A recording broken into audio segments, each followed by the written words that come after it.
Nissa Brown did a webinar, and she talked a lot about taking our national music standards and finding other non-performance ways to satisfy them, and taking this opportunity, and that's a larger conversation we've had, is taking this opportunity to explore some of those content standards and national standards in music that we don't necessarily have the most time to do in the elementary classroom, and now maybe is the opportunity to delve into some of that. I mean, I don't spend a lot of time talking about music history in the elementary music classroom because that's not where I want them to go. I want them to get instruments and singing and moving. So maybe now is the time where I can dive into some of those subjects. Or they've also talked about creating thematically based classes where kids can choose, like a fifth grader could choose, they're going to do a pop music, a week of pop music lessons, and I really want to watch that, or I really want to be part of that, and they could choose to be part of something. So we're just looking at exploring the standards in a different way. Sweet. So you're still digging. Yes, we're still digging, and I think, honestly, I think it's some of the stuff that we come out with will be pointing towards resources that have been created or that have been recorded, and you can watch the webinars for free. Like NAFME has a few up. Nissa Brown's will, I think, be available through December for teachers to go in and watch. And then Denise Gagne has put stuff out. So there's a lot going on out there, and a lot of ORF and Kodai chapters are also producing webinars where they're making them available for free to teachers across the country. Okay. And I think creating a central repository for that would be really good for teachers to be able to go and explore. I know that there are going to be webinars that are going to be done throughout the summer. Right. And so I think ours can start growing. We can start placing stuff immediately. Like we could start putting together and putting it all in one piece.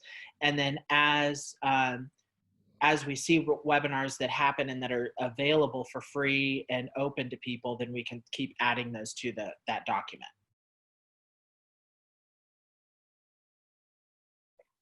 I thought what Evan just said about lesson plans being more up to who, the teacher and what the position they're in, I think that makes a lot of sense. Middle school has been focused on like putting together resources of all different types. Are you saying, again, not necessarily lessons, but perhaps unit ideas, or what? Yeah, I think there's just a lot of resources for people that they're really going to need to look at themselves. It's because, as we know in our classrooms, nothing is really ever plug and play in choral music. You can't really just pull something and be like, all right, cool, boom, here it is. So, we're just here to deliver options and ways to think about things. And there's a ton of tutorials available, so there's no need for us to create them. But to be able to point a person to them I think is more useful. I know for me, I like to take a couple weeks when school is over to let all of that go, but then I want to get to work. So yes, that's me. Excellent. Well, I don't think you're alone. When Angelina and I were talking, she said, as well as on my committee, there are people that are concerned with social justice and how do we kind of embed that in our curriculum. So in between Angelina's meeting and mine and this meeting, I called Melissa Dunphy, and she's next week going to be sending me more resources, but she gave me two things. One is www.composerdiversity.com, which is a searchable database that you can search by genre. It also has LGBTQ things on it too, specific ethnicities. And then in July, the Young Women's Composer Camp in Philadelphia is opening it up online, and it's geared primarily for high school kids. I want to check in. Is this going to be a living document as we get more stuff? Yes, absolutely. Okay. So then we can organize it. And we have no lesson plans whatsoever. We were just gathering resources from all over the place. In our discussions with 2-year, and Brandon's been linked into that, we've been also talking with the 2-year colleges in California. And a lot of the focus has been on delivery methods. So will it be face-to-face? Will it be hybrid, high flex, fully online? More so than, of course, lesson plans. Although I couldn't help but kind of snicker that what Evan was saying could be our curriculum exactly as well. So it never seems to change the age. So basically all the programs, mainly performing arts and sciences, that are requesting on-ground instruction, we've all drafted plans, and then it's subject to county health approval. So that's what's happening on Friday for us in Ventura County. We are planning for modified on-ground return for ensembles, and I can get into the nitty-gritty of all the details, but everything we're doing will align with CDC and local county guidance. We're also in the process of requiring an outdoor stage venue. On our campus, we have a very huge grass lawn, so we're going to basically turn it into like a MOORPARK Bowl. So our performances will be outdoors. It's still to be determined if it'll be open to the public or just streamed. But the thought is by performing, singing, playing outside, it'll allow for more safety. So those are some of the key points that we're talking about. And then of course, there's some retrofitting in our music buildings, some better ventilation, and things like that. See, that right there, that is just fantastic. So they're actually, what are they doing in the retrofitting for ventilation? I don't know the details. What I do know is we pumped the brakes on one of the ventilation systems because they didn't really put two and two together and realize that if they put these huge fans in a choral room, it's kind of hard to sing when there's extremely loud fans. So we're kind of putting the brakes on that for now. And I just said I would like to get more information about the different systems we're looking at. You know, how many decibels does it emit? Is it a pitch, right? So those sorts of things are important and things that I didn't think about until a couple of days before they were going to acquire it. And I thought, oh, wait a minute, these are very loud. So that is to be determined.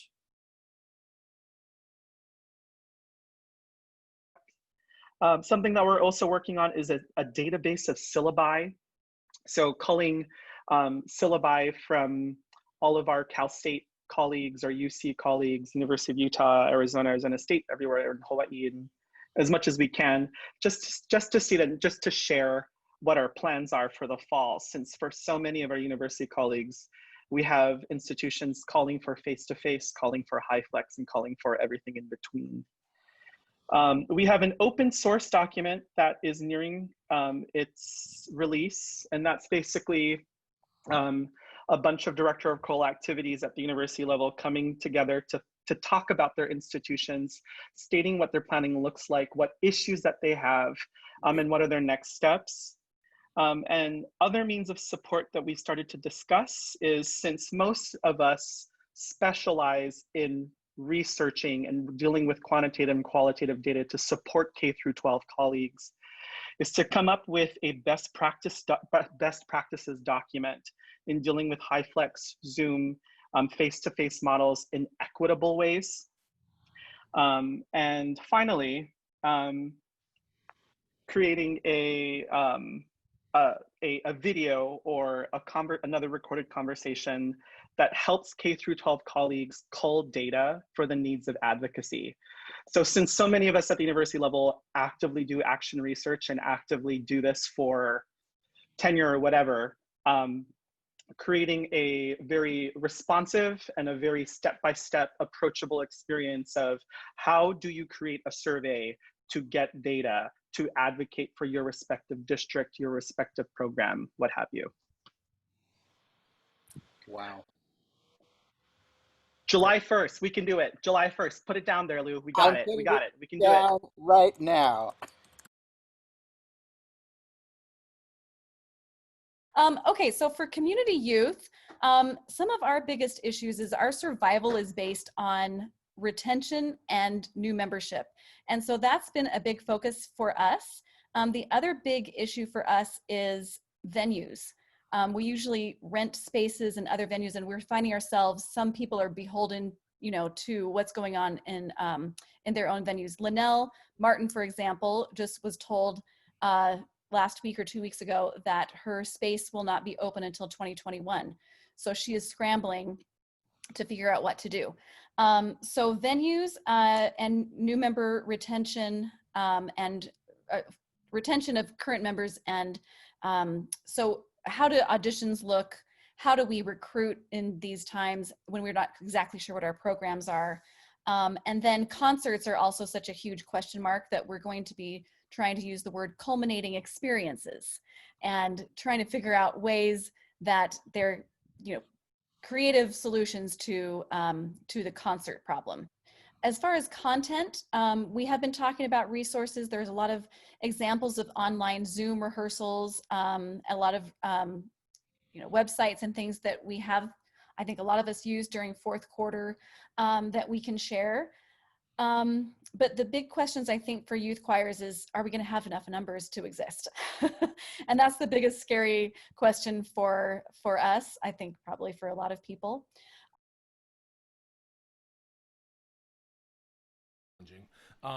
We find that we're focusing, and we've been focusing on those elements that are more unique to community choruses and professional choruses, and then we're going to follow up with more dialogues with those things that overlap with other groups. So, for example, today we're going to meet, a good portion of our committee is going to meet with community youth for overlapping concerns. We also find that with the community choruses, the needs of large and small choirs can be very, very different. A small barbershop chorus is very different than, you know, Pacific Chorale, for example. We're starting to compile examples of successful practices that have worked, videos, and just different ideas that groups have tried, and talking a little bit about what has worked and what hasn't.